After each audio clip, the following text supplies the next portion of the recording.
Hello, Katarshir Kamuroami. So now I introducing about what I'm doing in myself because I'm a self-supporting student.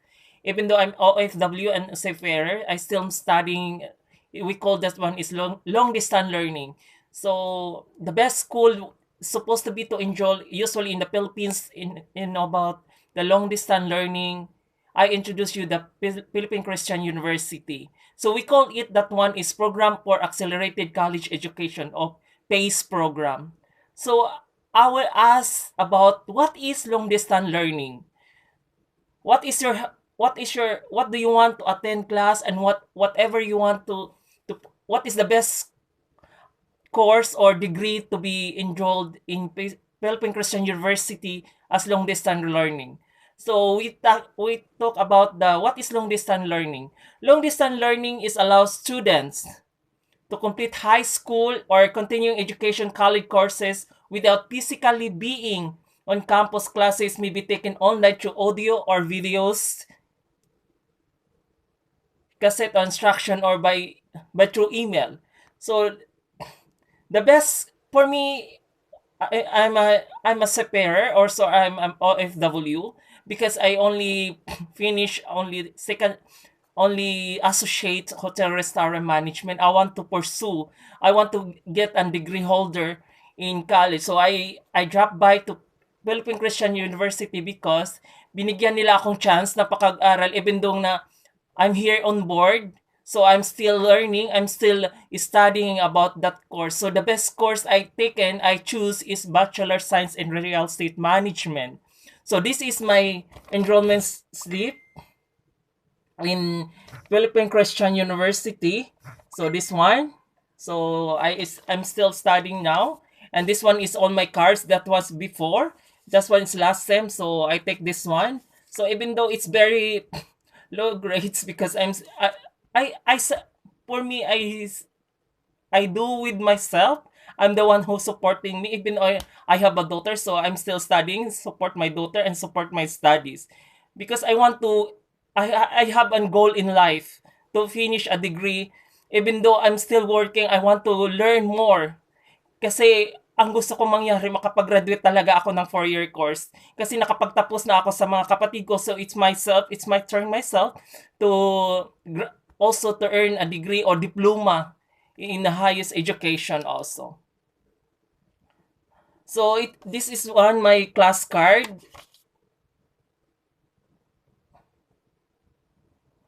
So this is my class card before last sim.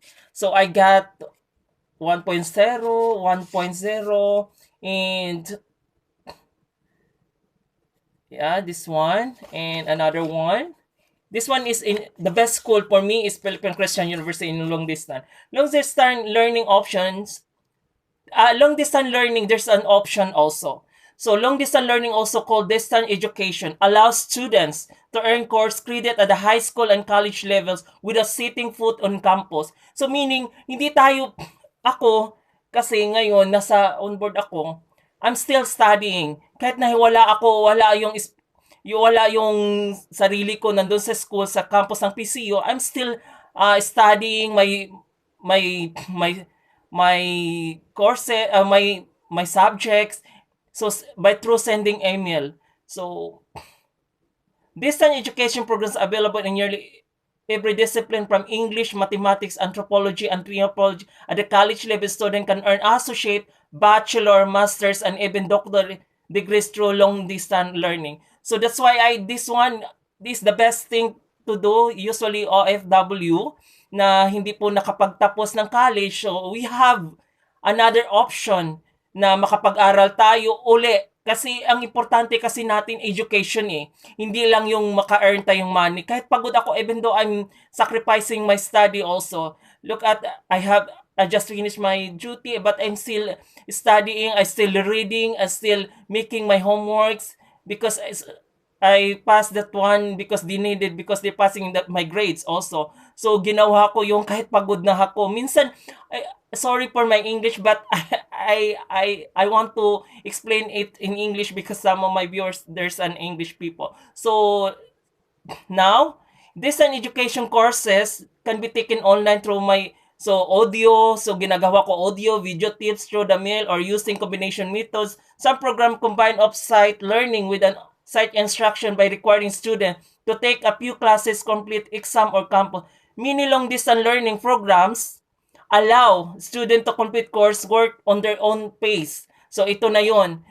So nagdepende depende kasi na pag-aaral katulad ko na experience ko. So mag-email lang ang professor ko about sa mga subject na kailangan ko i-answer to tackle up.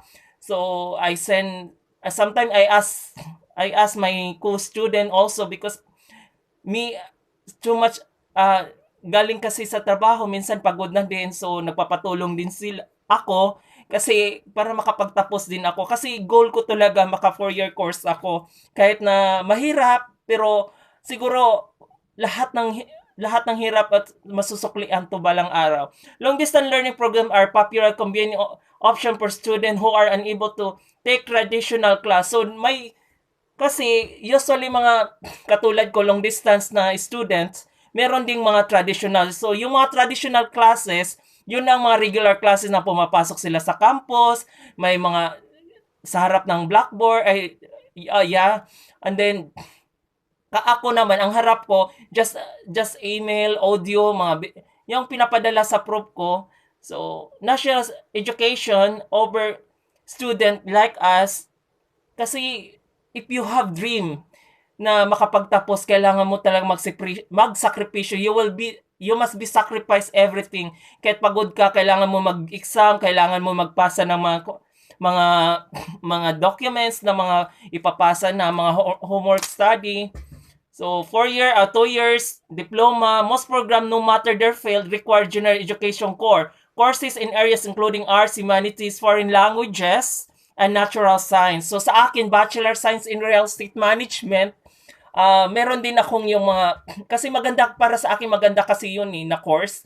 Kasi pwede i-share ko din ang knowledge ko sa my student, my colleagues na kailangan talaga ng continuing education talaga in addition to degree and on diploma kasi. So continuing education and working professional at the same time. When choosing a long-distance learning program, it is important to make sure the program is accredited. So lahat ng yung ginagawa natin, yung accredited, supposed to be accredited din sa mga, yung katulad sa CHED, ganon. At saka, ang importante kasi din yung maka-learn ka din and then you can choose the best school na maka-long distance ka. Kahit malayo ka, at least na-provide nila ang learning skill na kailangan mo, na gusto mong kunin sa sarili mo. So this will ensure that your degree will be accepted by other reputable organizations. Long-distance learning programs should be accredited by agency recognized by CHED. So sa atin yon. So yan. So sorry, nahulog kasi medyo pagod. So yan po.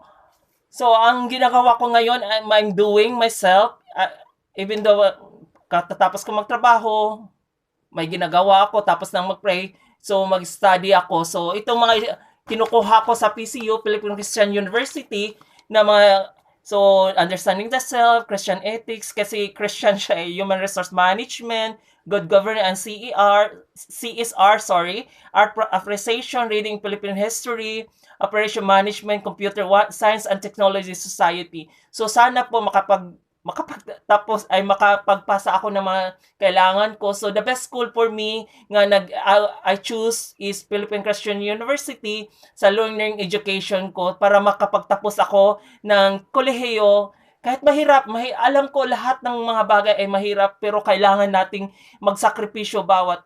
Katulad ko, OFW ko, nagtatrabaho ako, nagbabayad ako ng tuition ko at the same time sa mga nagpapadala pa ako sa anak. So medyo stress pero I know God has a reason for everything naman Hindi naman hindi naman yun talagang may rason lahat ng ginagawa natin So focusing our goals, our dreams nga pag makapagtapos, sana po naintindihan nyo yung PACE program ko na Program of Accelerated College Education sa PACE program sa PCU na we can, even though we are OFW o seafarer, if you want to finish your highest education, if you want to earn degree, choose Philippine Christian University kasi mababait ang proof at saka makaka-learn ka ng mga bagong mga lessons na makakatulong din sa tinatahakan mo na gusto mong career